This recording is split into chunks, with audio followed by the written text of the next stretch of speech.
नमस्कार प्यारे बच्चों, स्टडी सर जी यूट्यूब चैनल में आप सभी का स्वागत है।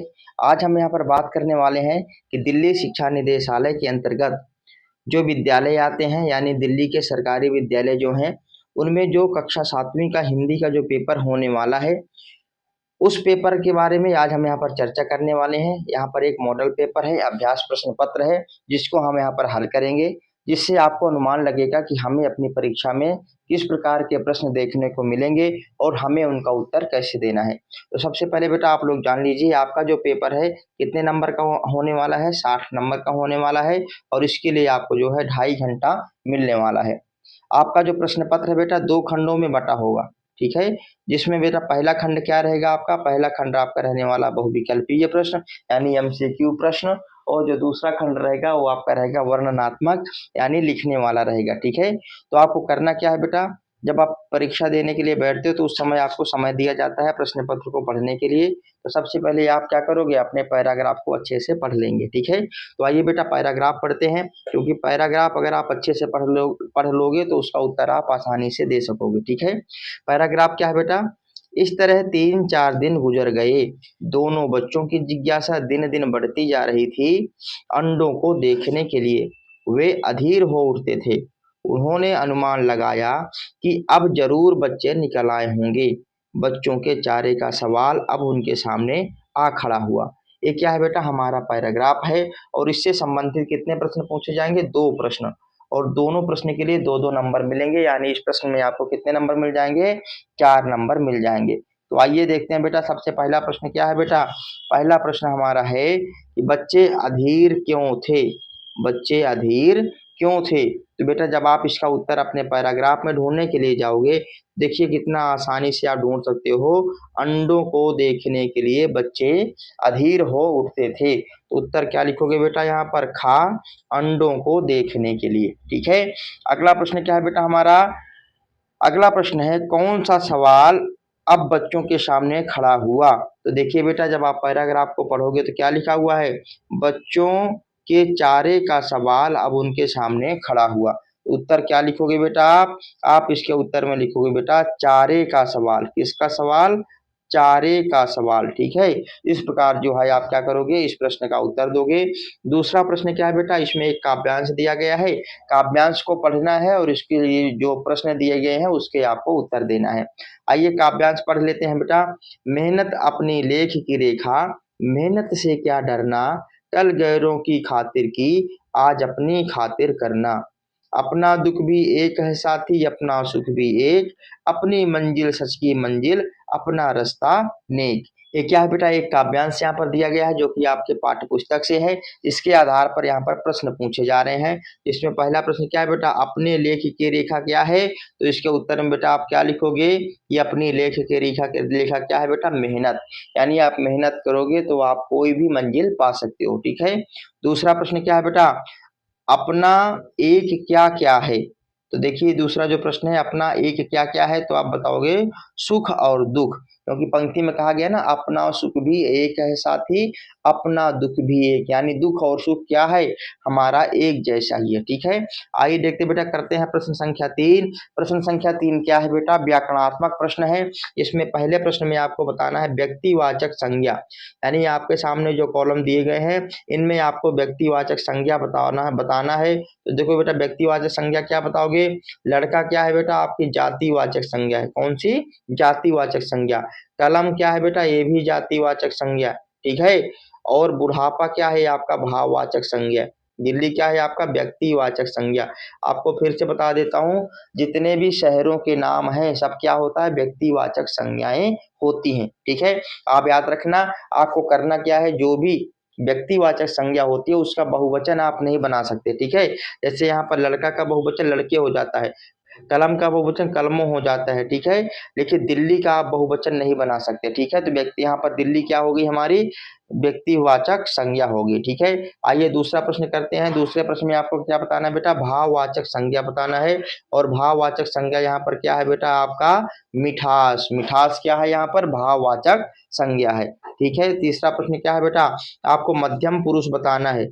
तो मध्यम पुरुष का कौन सा यहाँ पर शब्द दिया गया है? देखिए मैं क्या है आपका उत्तम पुरुष, हम लोग क्या है उत्तम पुरुष, वे लोग क्या है प्रथम पुरुष, लेकिन तुम क्या है आपका मध्यम पुरुष है। क्या है? मध्यम पुरुष। तो आपका उत्तर क्या होगा? गा नंबर यानी तुम। ठीक है, आइए करते हैं अगला प्रश्न। मोहन अच्छा लड़का है, इस वाक्य में आपको विशेषण बताना है। तो विशेषण क्या है बेटा यहाँ पर? अच्छा। क्या है? अच्छा। ठीक है, आइए करते हैं बेटा प्रश्न संख्या 4, जिसमें एक जो है गद्यखंड दिया गया है, इसको पढ़ना है, उसके बाद आपको क्या करना है? उत्तर देने हैं। तो गद्यखंड क्या है बेटा? ध्यान से देखिए। दीदी बोली सफेद कण वास्तव में हमारे शरीर के वीर सिपाही हैं। जब रोगाणु शरीर पर धावा बोलने की कोशिश करते हैं तो सफेद कण उनसे डटकर मुकाबला करते हैं और जहां तक हो संभव पाता है रोगाणुओं को भीतर घर नहीं करने देते। बस संक्षेप में ये मान लो कि वो बहुत से रोगों से हमारी रक्षा करते हैं और बिंबाणुओं का काम है चोट लगने पर रक्त जमाव क्रिया में मदद करना। रक्त के तरल भाग प्लाज्मा में एक विशेष किस्म की प्रोटीन होती है जो रक्त वाहिका की कटी-पटी दीवार में जाले के समान एक जाला बुन देती है। बिंबाणु इस जाले से चिपक जाते हैं और इस तरह दीवार में आई दरार भर जाती है, जिससे रक्त बाहर निकलना बंद हो जाता है। अभी क्या है बेटा? एक पैराग्राफ है, इस पैराग्राफ को पढ़ करके आपको क्या करना है? उत्तर देना है। इसमें देखिए पहला प्रश्न क्या है? हमारे शरीर का वीर सिपाही किसे कहा गया है? तो आपने पैराग्राफ में पढ़ा सफेद कण को क्या कहा गया है? वीर सिपाही कहा गया है। तो हमारा उत्तर क्या हो जाएगा? खा। ठीक है, अगला प्रश्न क्या है बेटा? जब रोगाणु शरीर पर धावा बल बोलने की कोशिश करते हैं तो सफेद कण क्या काम करता है? तो बेटा देखिए पैराग्राफ में क्या लिखा गया है? सफेद कण क्या करते हैं बेटा? डटकर मुकाबला करते हैं। ठीक है, इसके उत्तर में आप क्या लिखोगे बेटा? सफेद कण क्या करते हैं बेटा? डट करके मुकाबला करते हैं। इस प्रकार जो है आप का नंबर उत्तर दे सकते हैं। ठीक है, तो बेटा हमारा अगला प्रश्न क्या है कि चोट लगने पर जमाव क्रिया में कौन मदद करता है? तो इसका उत्तर क्या लिखोगे बेटा? बिंबाणु। कौन मदद करता है? बिंबाणु जो है आपका सही उत्तर हो जाएगा। अगला प्रश्न है रक्त के तरल भाग को क्या कहते हैं? तो आप बताओगे रक्त के तरल भाग को कहते हैं प्लाज्मा। क्या कहते हैं? प्लाज्मा कहते हैं। तो आपका उत्तर हो जाएगा डी। इस प्रकार जो है आप इस प्रश्न का उत्तर दे सकते हो। अगला बेटा क्या प्रश्न है? एक काव्यांश है। हम पंछी उन्मुक्त गगन के पिंजर बद्ध न रह पाएंगे, कनक तीलियों से टकराकर पुलकित पंख टूट जाएंगे। हम बहता जल पीने वाले मर जाएंगे भूखे प्यासे, कहीं भली है कटुक निबोरी कनक कटोरी की मैदा से। ये क्या है? आपका एक काव्यांश है आपके पाठ्य पुस्तक का। इसको पढ़ करके नीचे दिए गए प्रश्नों का आपको क्या करना है? उत्तर देना है। जिसमें पहला प्रश्न क्या है? पक्षी कहाँ रहना चाहती है? तो इसको आप बताओगे इसका आंसर खुले आसमान में। क्या है बेटा? खुले आसमान में आप क्या करोगे? इसका उत्तर दोगे।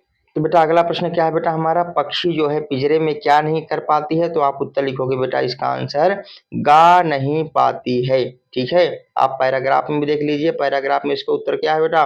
पिंजर बद्ध न गा पाएंगे दिया हुआ है ना। तो उत्तर क्या लिखोगे बेटा? पिंजरे में रह करके पक्षी क्या नहीं कर पाती है? गा नहीं पाती है। अगला देखिए क्या है? पिंजरे की तीली किससे बनी हुई है? तो आपने पढ़ा क्या है? कनक तीलियों से टकराकर। कनक का अर्थ क्या होता है? सोना। तो आपका उत्तर क्या हो जाएगा? सोने की तीलियां। ठीक है, अगला प्रश्न बेटा हमारा क्या है? चिड़िया को कौन सा जल पीना पसंद है? तो आप बताओगे चिड़िया को जो है नदी का जल पीना पसंद है। किसका जल? नदी का जल पीना पसंद है। ठीक है, आइए बेटा करते हैं प्रश्न संख्या 6। तो बेटा प्रश्न संख्या 6 में क्या है? आपके पाठ्य पुस्तक के कुछ प्रश्न हैं जिनके आपको क्या करना है? उत्तर देना है। सबसे पहले देखिए पहला प्रश्न, खून की कमी से होने वाली बीमारी कौन सी है? तो आप बताओगे खून की कमी से होने वाली बीमारी क्या है?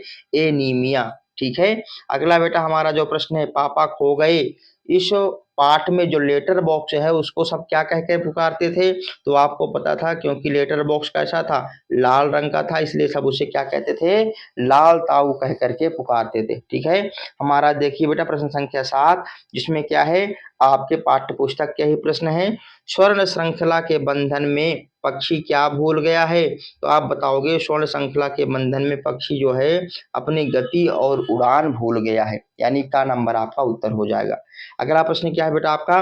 कठपुतली की क्या इच्छा थी? तो आप बताओगे कठपुतली की इच्छा थी कि मुझे मेरे पैरों पर छोड़ दो। इस प्रकार जो है आप इस प्रश्न का उत्तर दोगे।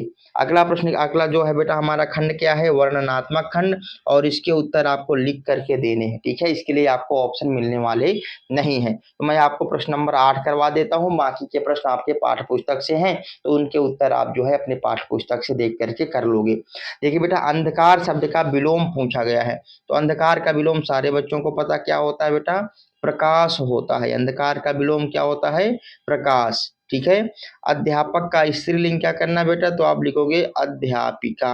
क्या लिखोगे, अध्यापिका क्या होती है बेटा, अध्यापक की जो है स्त्रीलिंग होती है। ठीक है, नमक शब्द का भाववाचक बनाना है, तो क्या बनाओगे बेटा, नमकीन। क्या बनाओगे, नमकीन। ठीक है, ताजे फल ले आओ, यहाँ पर बेटा कुछ बताया नहीं गया कि आपको क्या करना है, लेकिन अगर विशेषण पूछा जाएगा तो विशेषण यहाँ पे क्या होगा बेटा, ताजा। क्या होगा, ताजा। ठीक है, तो इस प्रकार जो है आप इन प्रश्नों का उत्तर दे पाओगे। आगे के जो प्रश्न है बेटा ये अपने पाठ्य पुस्तक से हैं, जिनको आप जो है स्वयं कर लेना। तो इस प्रकार बेटा आपने इन प्रश्नों को देख लिया। आशा करता हूँ ये वीडियो आप सबके लिए मददगार साबित होगी। यदि अभी तक आपने हमारे चैनल को सब्सक्राइब नहीं किया है तो कृपया हमारे चैनल को सब्सक्राइब करें। वीडियो देखने के लिए आप सबका बहुत बहुत धन्यवाद।